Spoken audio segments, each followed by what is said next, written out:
Welcome to Ahead of the Game, a podcast brought to you by the Digital Marketing Institute. I'm your host, Will Francis, and today I'll be talking to Terry Payne about the current job market in our industry, as well as their recent salary guide and what that tells us about the current climate. Terry is Global Managing Director at Aspire, specialist recruiters for digital, media, marketing, tech, data, sales and creative across the UK, the US, APAC and MENA, Middle East, North Africa.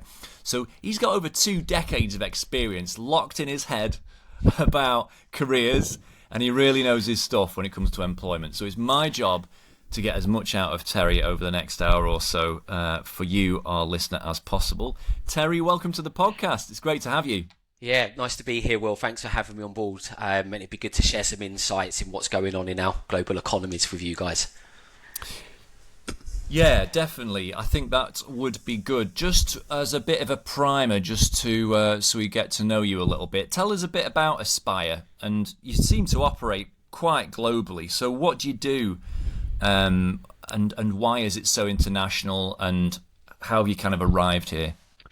Well, so Aspire's been established for over 30 years now. In fact, we just celebrated our 30th birthday last year. And we really started in the media and marketing space. So we started to work with quite a few of the media network agencies. And then from there, because of the nature of their business, they are global. So we just decided to expand our business so we could continue to service those clients globally. So our second office was in Singapore, which is great because it's a real hub, if you like, for that APAC region, and we knew that we needed to have a presence there. And then into the US, again, very big in media and marketing in the US, and then into Dubai being our most recent new startup business, which has been fantastic because that economy is in pure growth phase now. And in these high growth markets, are you seeing a concurrent high growth in demand for digital marketing skills or marketing skills in general? Yeah, absolutely. So, I mean, it ebbs and flows depending on what the economy is doing. So I would say that the very core in those markets will be around the media and marketing space, without a shadow of a doubt. That's our expertise. Aside from that, we also see an increase in sales and events businesses. So depending on the economies, sometimes you'll see that digital media and marketing might take a bit of a dip, and then some of the other industries that we work in come up. But our core functions and those growth markets, it is around media and marketing, and that's where we see the most success in those markets. Right, that's really interesting. Are there any interesting kind of cultural differences that you've seen in those markets? Do they demand different kinds of marketing skills? Do they hire in different ways in, let's say, Dubai versus the UK?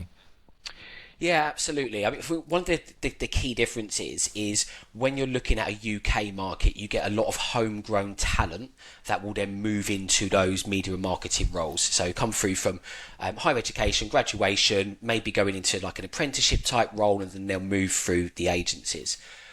When we look at APAC and Dubai, that's really about trying to bring talent from overseas into those economies. And they've done very well, Will, very, very well. In fact, what we're seeing is that in places like APAC region and Dubai, they're taking strong talent from more what we would class as previously more established markets. Less tax, higher salaries, better standard of living. So it's quite interesting. Right, okay, so a marketer earning 60k in the UK, for instance, could be attracted by a higher wage and a higher net salary because of lower taxes on that. Yeah, absolutely. So they will have lower taxes, but B, because of they're attracting talent in, they will pay over and above what you would expect in the UK market. Yeah. And I'll give you a quick example of that. So the US last year, although inflation was going up and it drove wage prices up, so we saw that in the US last year, the US market was still booming in terms of the recruitment market. So we were seeing that if an average job in marketing was paying, let's call it £40,000 in the UK, they were paying $50,000 to $60,000 in the US. Now, just to kind of put that into context, because the pound became so weak against the dollar, you were almost earning the same money. So marketers were able to go to the US and earn more than what they would have done in the UK because of the change in the economy. So it's, there's a few sort of intrinsic things that will attract people to go in overseas, and it is normally the money, to be fair. Interesting, that, isn't it? Yeah, and of course there's other reasons. It's a bit of an adventure, isn't it? To kind of go overseas, and I suppose that's a kind of, it's always an interesting thing to have on the CV, because surely in a world where business and commerce is increasingly international, if someone's done a bit of time in China or the Middle East or somewhere like that, that just makes them a more fully fleshed out individual when they come back to the UK looking for work there, perhaps. Yeah, it does, and I think that COVID and the lockdowns helped with that, because a lot of people were doing international jobs from remote locations. So they'd be able to work in different time zones. They would be able to get skills working in different geographies globally. And then as we've opened up again, they're now able to transfer those skills and then move out to those geographies, because they almost had a soft landing, Will. So, I could work in APAC market in the UK over the 2 years of lockdown. Now I can actually emigrate out to APAC because I've done that work remotely because of lockdown. So that's really helped. And how are we doing on that kind of whole hybrid bit? Because there is a perception in marketing, well, I think anyway, there seems to be a perception that marketing is very much something that you can do remotely. And the expectation from some is that you can work for any company in the world. How are you seeing that play out compared with other industries? Are people demanding marketers actually, are there in the flesh, or not?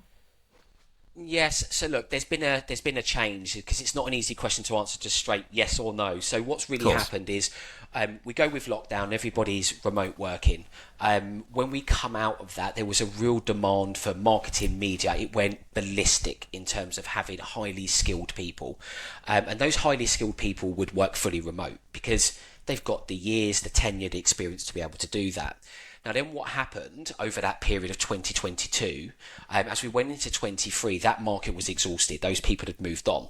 And so now you're bringing in graduate people into the marketing space, into the media space. And those people do need to be in an office, because that's how they learn the DNA of the company. It's how they will learn by osmosis. It's how they will really get an understanding of the product that they're trying to market. So we've seen clients change, and behaviours are changing rapidly. It used to be that people would work mostly remotely. Now, 90% of our vacancies are 3 days in the office for people that are working in marketing. So that's kind of the norm, basically, is this hybrid 3 days in the office? It is the norm. Some of the leaders that we work with are trying to get people in 5 days. And so there's a bit of push and pull at the moment. Candidates still want to do hybrid. Clients, especially in tougher economies, Will, the tougher the economy, the more you want people around you. It's just the way it tends to be. They're trying to push for 5 days. That's really interesting. That's a really good point about that. Those newer people needing to just, be around and kind of drink it in, breathe it in a bit, and learn by osmosis. So would you say that overall it's become more competitive as this sort of the demand has cooled off and the jobs have been filled post-pandemic? Is it a harder time to be a digital marketer looking for work now? I wouldn't say so. I would say that it was. So if we were having a conversation 6 months ago, I'd say very, very difficult, very, very difficult economy. There weren't many jobs. We had cost of living crisis, not just in the UK, but we had a global downturn in APAC as well. There was a slowdown that was hit because of the Chinese economy. The only economy that was on the up was Dubai, because they're transferring in terms of their money from oil into infrastructure. And the US had problems. So there was problems 6 months ago. What we've seen now is the job market has really picked up in the marketing space, to the point that candidates have more choice. What I would say, to answer your question directly, is it more competitive? It's more competitive because it's candidate versus candidate. So where a candidate before probably would have been one of two, we are now seeing that you're getting 6 or 7 high quality candidates that are applying for the same role. So it's not that there's competition for, is there enough jobs? There's enough jobs, but you've got people you're competing against. And I suppose that the obvious next question is, when someone says to you, Terry, I need this job, mate. This is the job. This is the company I will work for, and I really, really want to get this job.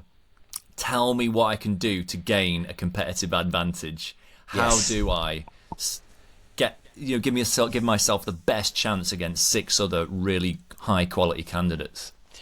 I think there's a couple of key things that people need to do. The first one is about being realistic about salary expectations. We talked about our salary guide.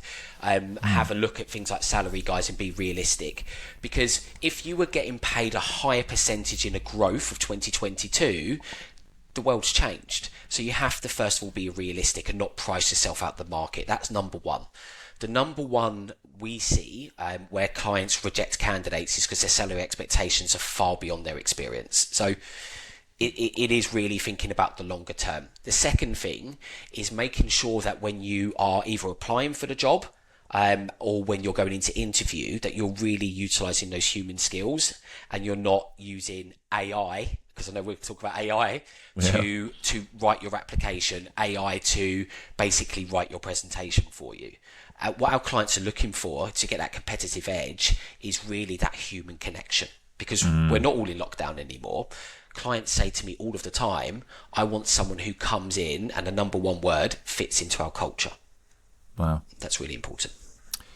But that's surely about the message to candidates there is, don't go for every job. Go for the job where you are the right person and you're the right candidate and you would fit in really well at that company, because you stand a massively better chance than if you just fire off applications at companies that actually you don't really belong in. You don't really have a natural place in, right? So do you think it's something about that, about being quite judicious about what companies we actually apply to jobs in? Yeah, I think so. And I think it's really about looking at the types of marketing jobs that are coming up and something where you feel that will add benefit to you for your own personal growth to then accelerate your career moving forward. Now, one of the things I often say to candidates on that point is, apply for the job that you want, but also apply for the job that will give you the skills to take the next step in the future. Yeah. The average tenure in jobs now is 1.2 years. So long gone. Really? Is that just in our industry, or? In marketing professionals, it's 1.2 years is the average at the moment. Yeah, that's the tenure in roles that we see.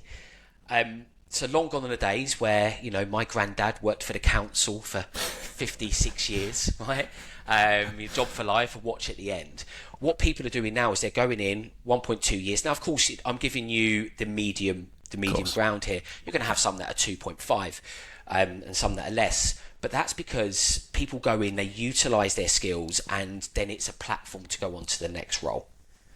So my advice there is really around, when you're applying for a job, it doesn't always have to be your forever job either. So whilst yes, be picky about the type of industry, so it's right, don't be so picky that you're not giving yourself an opportunity to learn new skills that will benefit you in the future, if that makes sense.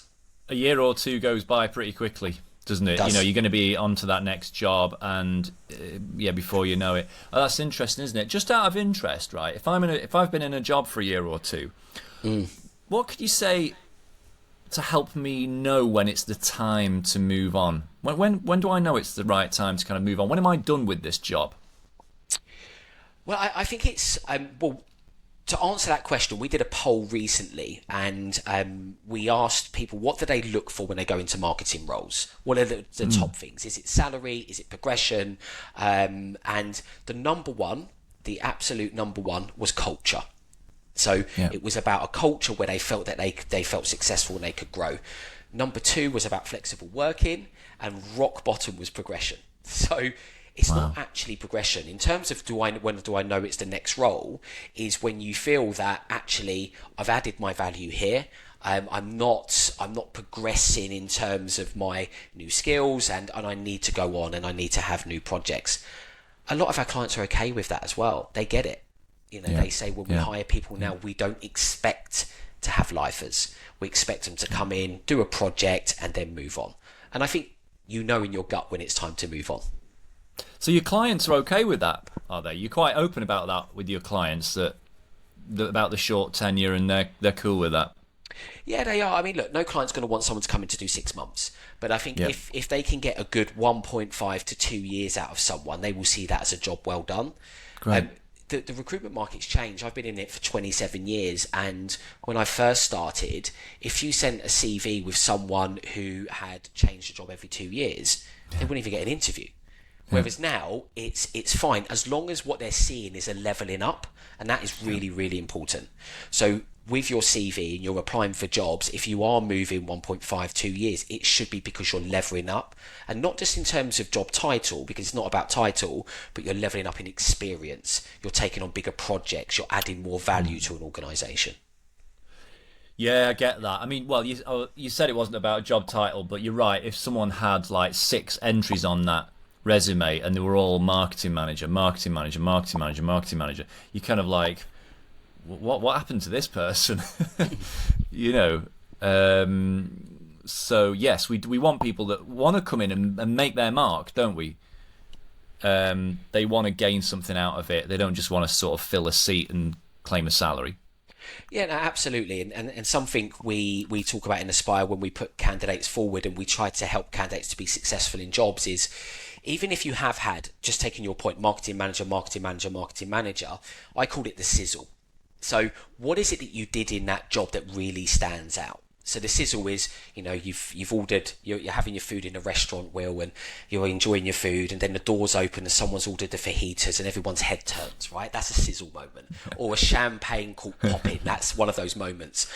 And when clients look at CVs, it's just words and it's experience. And I say to candidates, give me something that's measurable in marketing. Talk to me about the return on investment. Talk to me about the cost per acquisition. Let's put something in there. When the client reads it, they don't just see marketing manager, marketing manager, marketing manager. They see return on investment, growth, added millions, added thousands, brought more clients.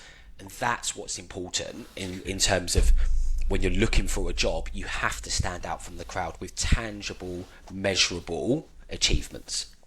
Yeah, I still see people's entries on LinkedIn and the bullet points are like, manage the social media accounts, manage the PPC stuff, and they're just basically reeling off their duties. And of course, we've been saying that for years. Of course, it's all about your achievements. What did you actually do there? What did you achieve for the company, right? Yeah. That's great advice. Right, okay. I want to come on to this salary survey that you've done, the salary guide.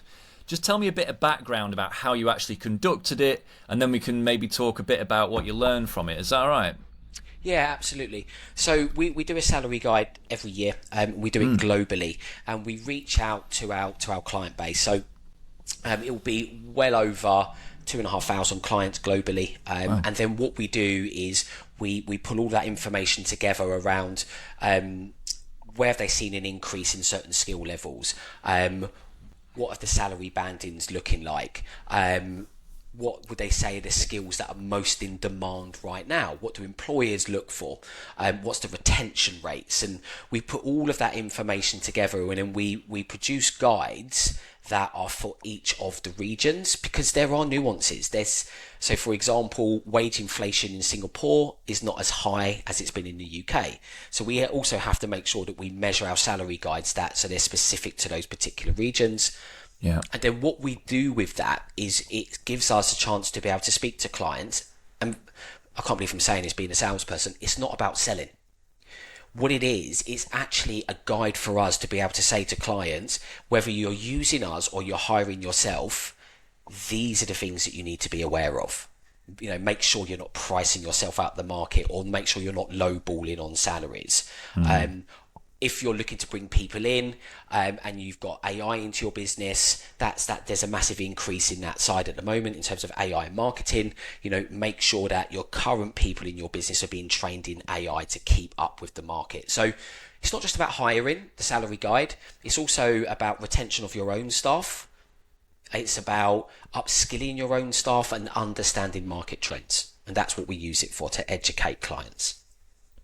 Well, look, it's a great piece of classic content marketing. From Yes. my point of view, like, I'm a content marketer at heart, and content marketing at its heart is create something that's unmissably valuable that's really worth your time and attention, put some real energy into making it great, put it out there, whatever it is, whether it's a webinar, a course, videos, social posts, articles, in this case, a really great piece of research that I couldn't replicate, myself. So it's invaluable, it's brilliant, and very useful for people for sure. So the DMI has published this guide. Yes. And we'll point listeners to where you can get that. We'll put a link in the show notes to that, so everybody can have a look at that. So, what surprises, or learnings did you get from that? What did you see that surprised you in that data? There was one particular piece of data that surprised me, and I'm going to show my age here, Will. So I've known for some time that AI is coming around the corner. Of course I have, right? You can't turn on the TV or go on social media or look for a job where they don't talk about AI. But one of the stats showed that there was a 221% increase in marketing professionals that are now listing AI on their CV as something that they have a skill in to help them get a job. Now, if I take you back 18 months ago, as short as 18 months ago, you would have barely even seen that on a CV. Yeah. So I think that's a real surprise, and it's a real nod to anybody in any region that if you're not thinking about AI and you're not thinking about putting out your skills as a marketer, you need to start thinking about it, because there's a 221% increase. If you're not in there, you're now pushing yourself out of the way in terms of what people are looking for the future. Yes. And it'd be remiss of me not to mention that there's plenty of resources on the DMI about AI, and there's various kind of courses and resources where listeners can upskill themselves there. But yeah, and it is about that. It's upskilling yourself. It's keeping ahead of trends, trying out these things, getting value out of the tools, being fluent with it, because people are expecting you to be able to leverage that. It's tricky though. Like how can people demonstrate that skill? I feel like it's one of those things that a lot of people are probably putting on their LinkedIn, but the actual skills behind it probably vary a lot. Do you know what I mean? Yeah, absolutely. I think again, it's people put it on the CV, and if you're going to use AI, I think you need to be able to give it that sizzle again. Going back to that sizzle, what is it that you did with AI that done the heavy lifting? And I'll give you a very quick example of this, is that AI is great for lead generation. So let's say that you're working in an organization and you want to get lead generation to get a good cost per acquisition. It will do that heavy lifting for you. So you can talk about the skills you had being able to program the automation as a marketing manager, for example, which then generated a number of leads coming through. So that's something that is measurable, as opposed to I've used ChatGPT, right? On the other side, it doesn't mean basically, anything. And it's being able to demonstrate those skills, and then also showing in a time and motion, so that you've saved time doing the heavy lifting, which has enabled you to do more projects on the creative side of your job that have really helped to kind of contain your current client base or to grow your current client base. And maybe we'll come on to this, but because AI, one of the things it's doing right now is it's changing the landscape of content writing. So you need to be able to demonstrate what that change has meant in terms of where you now spend your time. Yeah, absolutely. And again, that's not simple. You don't want someone to turn up and everything they produce is just written by AI. Absolutely not. That's the last person you want to hire, someone who's just pressing the AI button and kicking back. So, I mean, do clients ask you for advice on hiring for AI skills? Because clients must be a little bit in the dark with this stuff still, and they maybe look to you for a bit of advice, do they? Yeah, they do. They speak to us about, they have an idea that they want to be able to utilise AI in their business to maybe do some of the heavy lifting. Okay. Yeah. So what they don't want to do is they don't want to hire someone for in New York, paying them $50,000 to do automation themselves, to be sending out emails to their client bases every second Tuesday in their diary.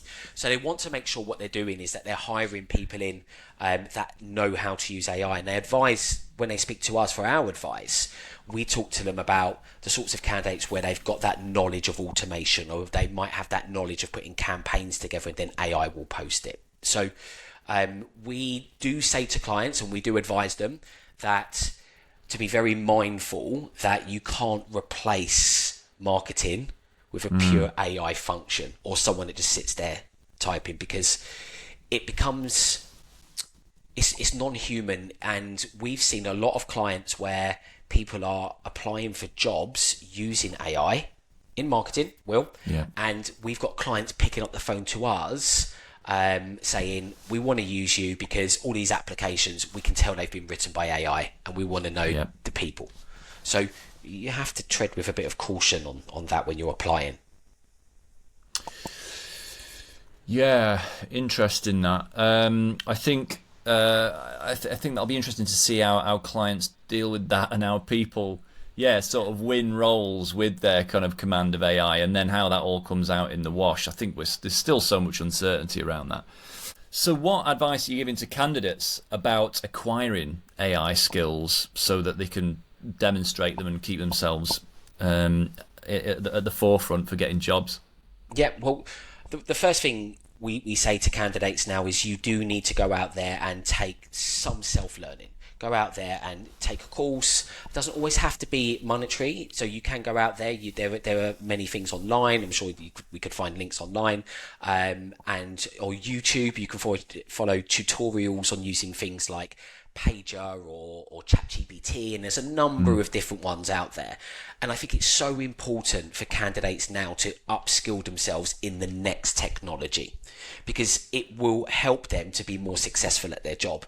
Now, one of the things we are seeing with clients and with candidates, and when we give them this advice, is saying the upskilling is so important to you and your future development, because if you don't do it, although we're seeing CVs, right? AI is now in CVs, you're going to start seeing more job specs where AI is a requirement, and there comes the match. So upskill yourself now is what I would say. And it doesn't have to be a lot. You can do tutorials online. I'm sure there's probably even AI that will teach you AI. I'm pretty sure that there's something like that out there as well. But my advice is get upskilled, and get upskilled now, because once it booms, it's too late, Will. You're behind the curve. You've got to get ahead of the curve is my advice. And it takes time. You can't do it in a day. I mean, there's some things you can do in a day, but a decent course is going to take time. Any certified learning you can put on your LinkedIn as a learning certificate, whether it's from the DMI or anyone else. We do at the DMI obviously have an AI short course. We'll link to that in the show notes. And in terms of like AI in businesses, a year or two ago, it was sort of the case that you'd get one person who was like the AI specialist. It was usually the geekiest person in the office, or in the marketing team. Is that still the case, or do you think kind of everyone needs to get a handle on it, kind of in the way that 30 years ago everybody needed to get their head around Microsoft Office, and spreadsheets on a basic level? Is that how it is with AI today, do you think? Yeah, absolutely. I mean, I can take this one both for clients and in my own internal business. So we started to put AI into Aspire to help us with some heavy lifting. And I want everyone in the team to have a basic knowledge of it and its functionality, because it's really hard to get adoption in companies. It's really hard to be able to drive a business forward if you've only got one champion, right? Because that person comes in, everybody zones out with a presentation. We've all been there, haven't we? And you're like, oh... And then they go back to their day job. So I think it has to go through the whole of your business. But then I think you need super users on top of that. True, that isn't it? Yes, absolutely. You'd have those super users who are the people that would just naturally take to it. You can't force people to adopt technology they're not massively into anyway, I find. Okay, so thinking ahead, keeping on this thing of thinking ahead and looking towards how things might be moving on. What we've talked before on the podcast about diversity and inclusion. Mm-hmm. That's another, I would say, quite hot topic in the HR and employment world. Mm-hmm. Did you see any impact of the sort of how big a part of the conversation it is today? Basically, did you see any signs of that in what you were hearing from clients? Yeah, massively. I think that, it hits on both sides. It hits on clients and candidates. So. No. Clients, in terms of making sure that their diversity and inclusion policies are there for everyone to see, and they're showing that they're a diverse recruiter. Also, sustainability is another one, which is really interesting and what people want to see. And also, it's one of the top 3 things that candidates look for. What's your diversity and inclusion policy? Are you a diverse business? Are you making sure that you've got people from ethnic backgrounds and it's represented globally? Are we seeing that we've got women in power and moving up, and there's parity of pay? And it goes so deep. And I actually am really proud of the fact that with candidates coming through now, what we do is we're a Upskill accredited diversity and inclusion recruiter. So we actually call out anybody who discriminates. We won't work with them whatsoever. Yeah, we call it out. But because we're really passionate about making sure that everybody has that equal opportunity, and we're seeing that with newer generations coming through into the workspace, that's such an important part of their decision making, is around that diversity and inclusion policy. It's in our guide, but it does take, it is one of the top 3 things that candidates look for, without a shadow of a doubt. It's interesting that, what I'm getting from you is that, the money and the job title aren't the big thing that they were, and people are far more interested in what kind of people am I working for here? Like, what team am I going to be on when I take a role for the next potentially several years? Who am I going to be doing that with? What's their ethos? What is their purpose in the world more widely than making loads of money? I think that's really interesting. Yeah, and that is actually the case. That's what's happening. So I think that although we would like to believe that everybody goes to work for money, we need money. I get that. But people want to feel that they're going into a company that's adding value. They want to feel that they're adding purpose. They want to feel that they're working for an employer that has the right ethics, right? That is doing the right things.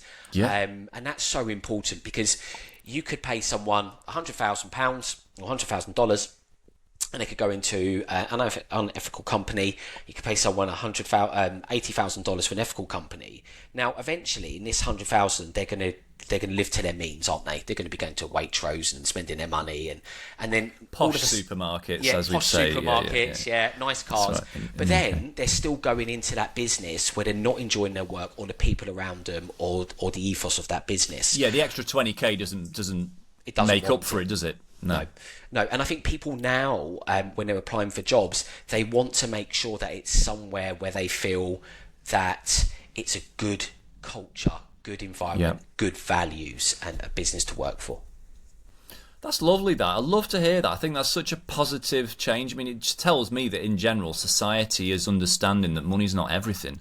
And I think there was probably a time where we massively overestimated the importance of money, didn't we? And we're a bit more willing to sell our soul for it. So I love that. I think that's great. And I think the interesting thing you mentioned, you sort of touched on there with the diversity thing. This is not the kind of, I think some people call out DEI, diversity, equity and inclusion, as just sort of like, political correctness gone mad and wokeness and stuff.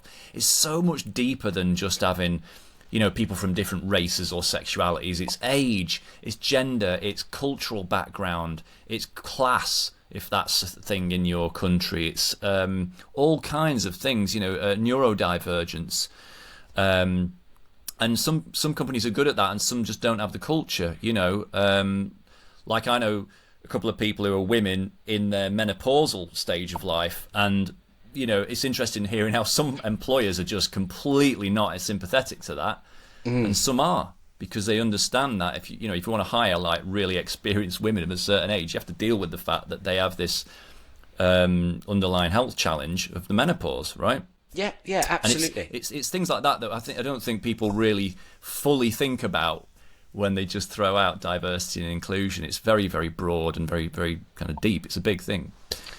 Yeah, and one of the hidden ones around diversity and inclusion, you've touched on it there, Will, is you're right. We political wokeness, and we talk about different ethnic backgrounds, but age is a big one. Age is a massive one, and it's not talked about as often as it should be.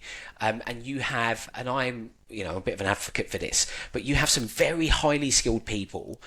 Let's talk about female professionals, and they may have gone off and had a family, and then they come back into the workplace not given the opportunity, but the skills haven't changed. They're still as highly skilled today as they were 10 years ago, 5 years ago, or whatever it might be.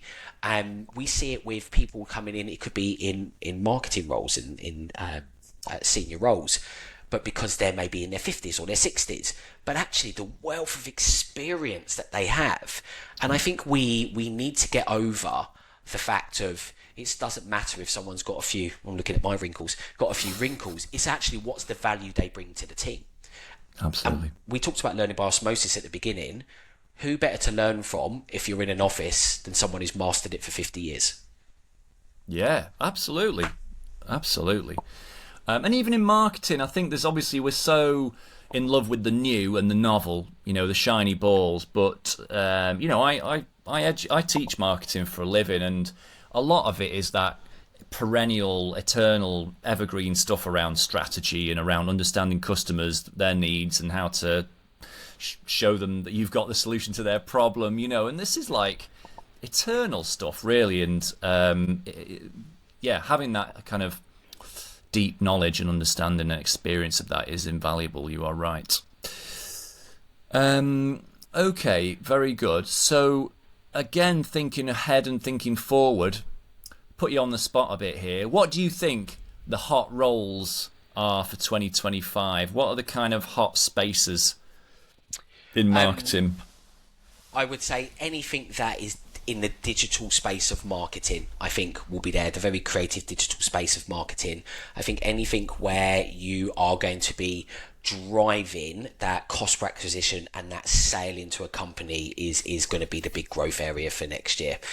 And the reason I say that is the feedback we're getting from clients now is they know that they need to, when we come out of these tough economies, they know that they need to drive their sales. They need to be able to drive their customer base. And so really good content marketers, really good creative marketers, really good SEO people, PPC people, where they can drive AV. Again, another one, audio visual people that can drive traffic through to companies.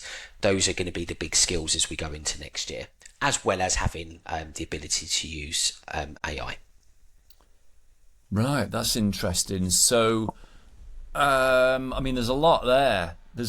I'm thinking, is that more performance marketing on the paid side? Are we talking the more creative content creation, content marketing stuff? Or just all of it?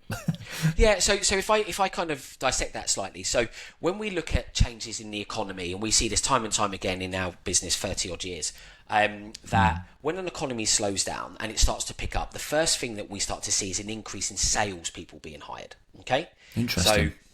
So, because they're like the engine, if you like. They're out there, they're selling. Then the secondary bit we start to see is the marketing. Okay, and this is really key. Sales and marketing have always been put together, and I do believe they should sit together, because you can sell, but you also need to be able to market what you sell. So as the sales start to pick up, the first part is you need really good content and creative. So it's in their faces. The shop store is full of goods. You're getting adverts and content constantly landing in front of you that makes you think, I want to go and buy that. Right, so that's the first bit. And then the performance comes after that in that cycle, because what you're then doing is you're going a bit more granular. You want to make sure that you're driving the performance side.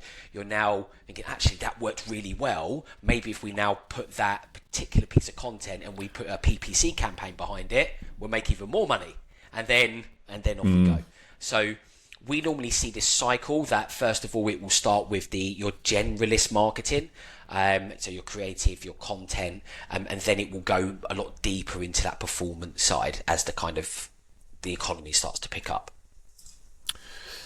Interesting that. Yeah, that's so interesting you say about how the economies, when they change, that certain types of role become desirable.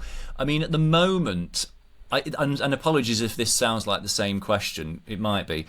At the moment, are you seeing any very specific skill shortages in companies? Yes, we are. I would say, and that really will be more on the performance and digital marketing side. The skill shortage is we don't see as many candidates with AV experience coming through. So if there's anybody listening to this podcast and they're looking for a job in AV, there are jobs galore for them. Give me example job titles. What we're talking there?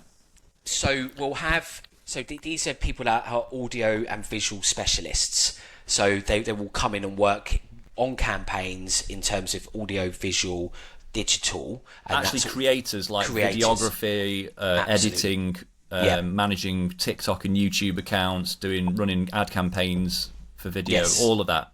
Yeah, very creative. Interesting. The second shortage and the highest demand is social media marketing experts.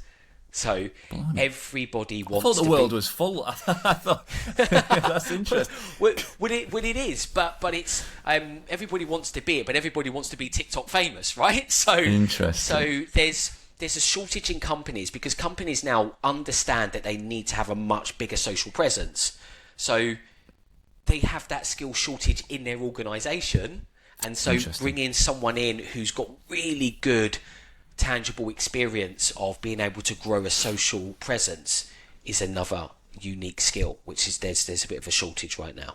That's great. I think that's really good news for our listeners, actually, because I say that I quipped about the world being full of social media marketers. It just feels that way when I'm on LinkedIn. Of course, I'm in this bubble, right?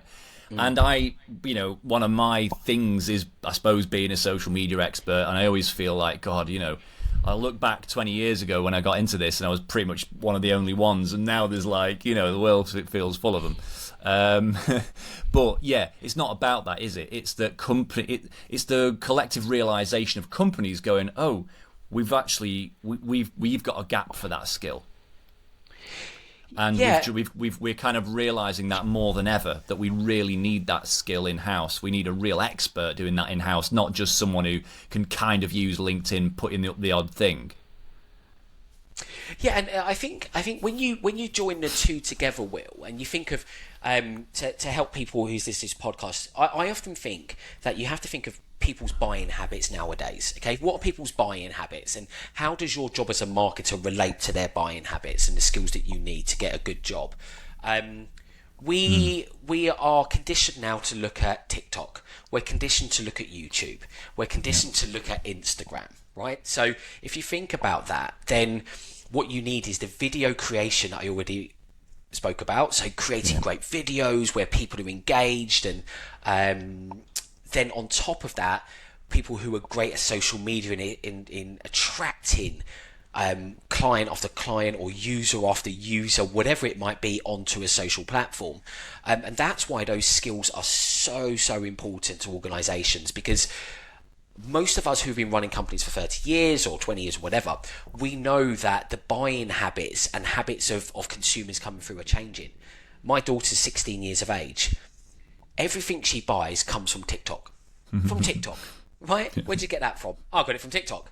So that just goes to show that video content, that audio video content, that social media, that's why that skill's required. So I think it's good news for people that are developing those skills. What I would say, going all the way back to the beginning of our conversation, if you're doing it, try to put some tangible results around it. How many followers did you get? What was the return on investment? Sizzle it, and then you'll see that companies will start to snap them up, because that's going to be a very big growth area as we go into next year. Do you know what? I'm not a careers and employment expert in the way that you are, and but yeah, because I run marketing courses, I get asked loads of questions about this stuff, and the one question I get asked, I think more than any other, is, how do I get experience without having experience? It's that classic thing of the job spec says they want experience, but I haven't got experience. But how do I get experience? Because I can't get a job because everyone asks for experience. What do you tell people who ask you that? So this is really close to my heart, because my daughter's going into, and you can tell this is how ingrained this is in my house. My daughter's starting college in September on a media marketing Oh, wow. Cool. So Great. she wants to go on to uni to do that. So she's hell-bent on working in the media and marketing space. And one of the things she said to me was, Dad, how can I get that experience? So we got her to reach out to a number of non-for-profits where she could gain some experience and work as an ambassador doing content creation and for maybe a cause that she's so the one she's working with, they focus on young women's health. And so she's doing lots of content creation ambassador for them and then developing those skills. And I think it's important that there are non-for-profits out there, there are organisations that will take that help. And I think if you really want to develop those skills and you really want to get into that job, you have to put some time against it. Nothing in life is free. And, often candidates say to me, oh, but I want to do that, but I haven't got enough experience. You have to go out and get the experience. That means you're not getting paid for it. Now, you may be like my daughter. She's working in a cafe on a Saturday serving croissants and coffees. And the marketing social content she's doing is for free. But I've said to her that experience is invaluable. So the job will come, the money will come. But it only comes if you put the effort in with the experience. And sometimes it's the pain before the glory, is what I would say. Especially at that age. I mean, Absolutely. I think that I hate getting into the whole generation wars thing because I'm not totally sold on the idea of it anyway. But there is this idea, isn't there, that Gen Z, Gen Alpha, basically people who are your daughter's age up to about maybe mid-20s have got, they want everything on a plate. They don't want to put in the work. I know some really hard-working young people, so I can't say that I agree with that. But do you see something of that in the trends? Are people expecting to do 2 years and then get a 100k job, or and have like free meals and all the things they've seen you get at Google and Meta, and I think that has changed. If I think of my daughter's generation now, they see how much harder it is out there. I have to say, of this generation, what I see, not just in my job, but also in that generation, they are so hardworking on the educational side, right? So in terms of, the amount of exams, the amount of efforts that they put into their studies. My daughter's just done her GCSEs and she put me to shame. I was thinking, oh my Lord, I didn't study that hard. So I think they're hardworking, but it's in a different way. And just because older generations, we're not out there washing cars anymore, right? It doesn't matter. But I think the efforts are still there. And I think the demands in terms of big salaries have kind of faded away now because the jobs market has been quite tough. There's still some expectations. I think that we need to educate people a little bit more on what's realistic coming out of university, Will, to be honest. Because I think that, but I think education has a lot to play in that as well as the workplace. So, you're going to have to go and get a job and it's going to be starting at maybe 25,000. I want 100 grand in 2 years. It's probably not going to happen, right? So I think there's an educational bit there as well. What do you think? Do you think there is that kind of effect happening because we're exposed to all this success online? Yeah, absolutely. Without a shadow of a doubt. It doesn't matter whether it be on LinkedIn or whether you go on Instagram. I think that there's a window that people like to say, this is what the inside of my house looks like. Now, when you look through that window, it looks great, but what you don't know, there's a load of mess in the other room, right? Yeah. So, and I think it's about educating people coming through to the workplace and being able to speak to recruiters, being able to speak to experienced people to say, actually, what's really going on? And then, you get a better picture. But also, it goes back to what we said earlier on, is remember, if the average tenure now is 1.2 to 2 years, you can go in at a grassroots level. No one's saying you've got to work 25 grand for the next 20 years, Will, right? No one's saying that. But go in, put the hard yards, get the experience, and then if you've done a really good job, you're going to unlock the next opportunity, and that could be 40 grand. 2 years, that could be 60. 5 years, it could be 100. Well, look, I feel like I've taken a good chunk of your time already, Terry. Thanks so much for all the info. It's been really great, actually. I've really enjoyed talking to you about this stuff. I just have a lot of natural curiosity myself. So, It's great. As we always do, we close with a final question. I really want to ask you, what are your sort of top 3 tips for candidates out there today in the digital marketing world trying to get that next great job? Okay, number 1, make sure that when you are applying for a job, when you are putting your CV forward, that you're showing those achievements, those tangible results, the sizzle. The sizzle factor is so important. Number 2, just have realistic expectations of what that job needs to look like for where you are in your career now. Okay. And I mean that in terms of salary and the job. And number 3, make sure that you are constantly upskilling yourself on the latest technology. We talked about AI, but it's not just AI. It could be social media. It could be a new social media platform, and they're released every single day. And make sure that you are ahead of those, so that when you're going in to see an employer, you're not just talking about what you can bring to the job now. You're also using some thought leadership and making them a bit more curious about what you can bring to their business in the future to elevate it. And those would be my top tips. Nice one, Terry. Well, thanks very much for your time. Before you go, just remind our listeners where they can find and connect with you online. Yep, so they can connect with me on LinkedIn, so it's Terry Payne at We Are Aspire, or they can look at our website, so weareaspire.com, and that has all of our global brands and our global offices on there. So yeah, but I've really enjoyed today, Will, so thank you for your time too. Nice one, Terry. Thanks very much. Hope to chat to you again soon. Yeah, take care. Bye now.